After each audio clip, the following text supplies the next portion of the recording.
What is going on, everybody? Welcome back to College Football Talk with Peter Burtnett. And in today's video, I'm going to be going into the top storylines of the Big Ten season coming up. I'll be going over some of the things that I think are at the forefront. I just got done going over the ACC and the Big 12. Over the next couple of weeks, probably, I'll be going over the Big 10 and SEC. Then after that, I'll take maybe a quick look at each of the Group of Five conferences and an independent, probably like Notre Dame. That might be before I get into those.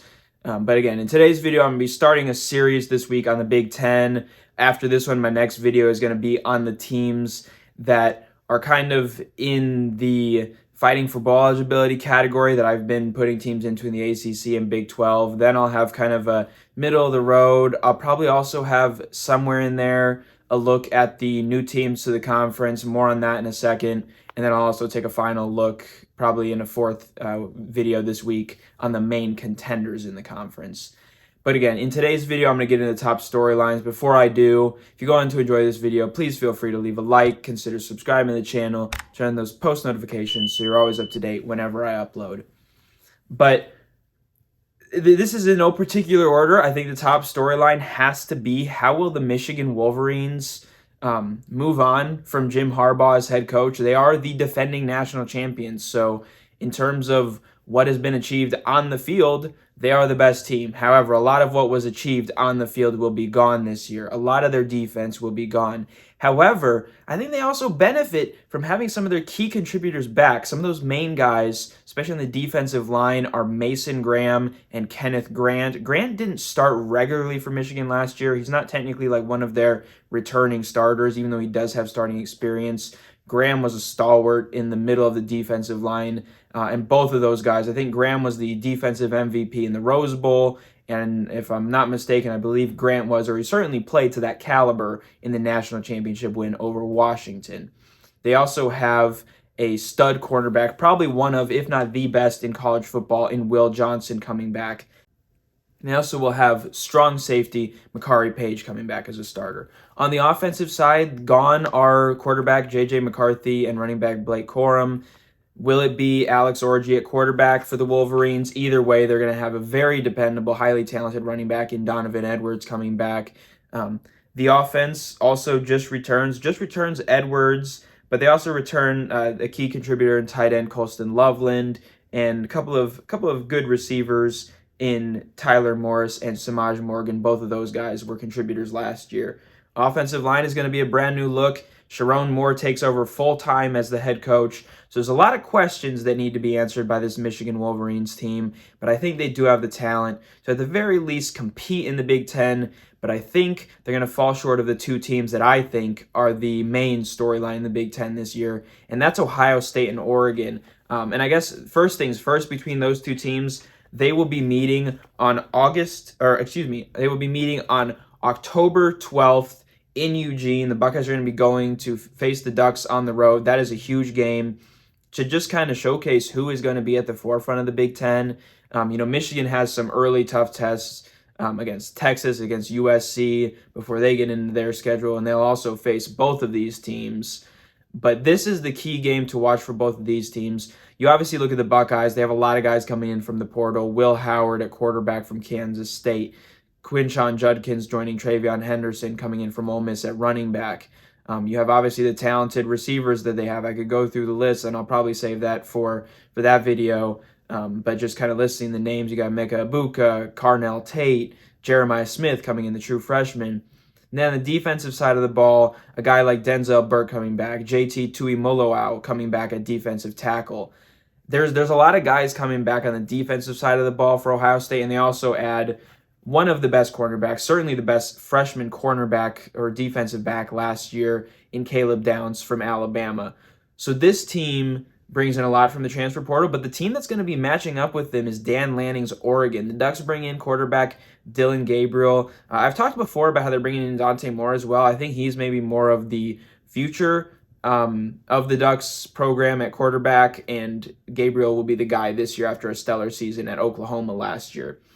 The Ducks have a lot of production coming back on the offensive side of the ball. They also have a good transfer coming in, a really good transfer in Jabbar Muhammad coming in at cornerback from Washington. The defensive unit, they were 9th in scoring last year. They were 10th against the rush, 22nd in total, and they also had a plus 11 turnover margin. And obviously, offensively, they were stellar, ranking 2nd in scoring, 1st in passing, and 2nd in total offense. So this Oregon team, I think they will see that defense poses a little bit of a tougher challenge, a little bit of a stiffer challenge than the Pac-12 did. But I think also the Pac-12 was much improved last year, so I don't expect much of a drop-off in offensive production from the Ducks. And I think the fact that they ranked as high as they did nationally with their defense, they'll fit in just well against a much less high-flying Big Ten.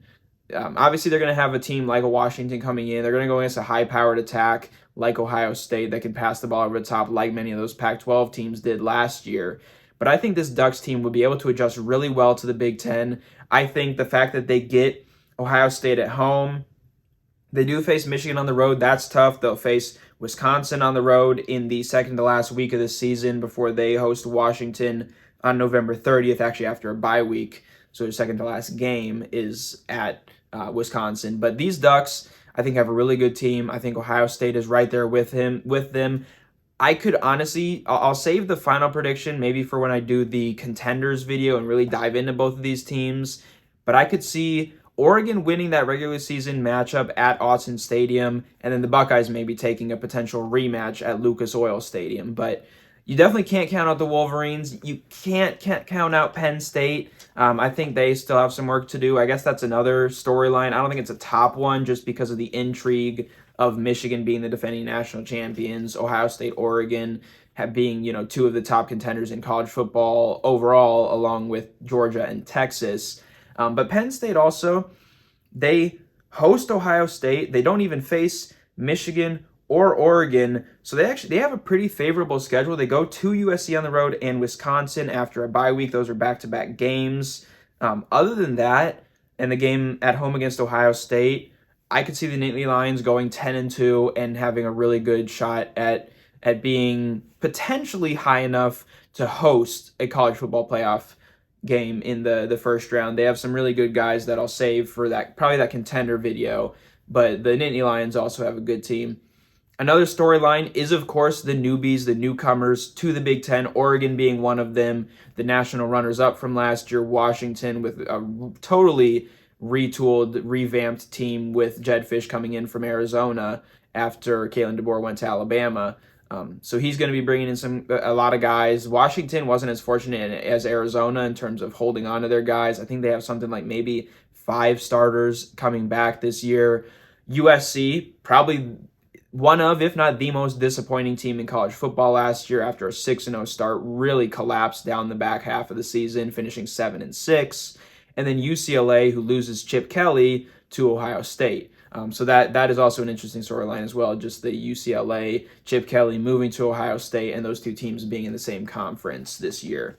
And then probably another storyline, new coaches is always a storyline. So obviously Deshaun Foster replacing Kelly at UCLA is one. I really like the hire of Jonathan Smith from Oregon State by Michigan State. That's a really good hire going from the Beavers to the Spartans. I think the quarterback coming in, Childs, is a decent quarterback. I think he has room to grow and develop, and I think that'll be something to keep an eye on for Michigan State this year. Outside of that, some other kind of minor storylines, not quite as in the limelight, is a team like Rutgers with a favorable schedule have a chance to continue their somewhat winning ways and get back to a bowl game. I think that's a fun thing just because of how much they struggled in the conference for so long.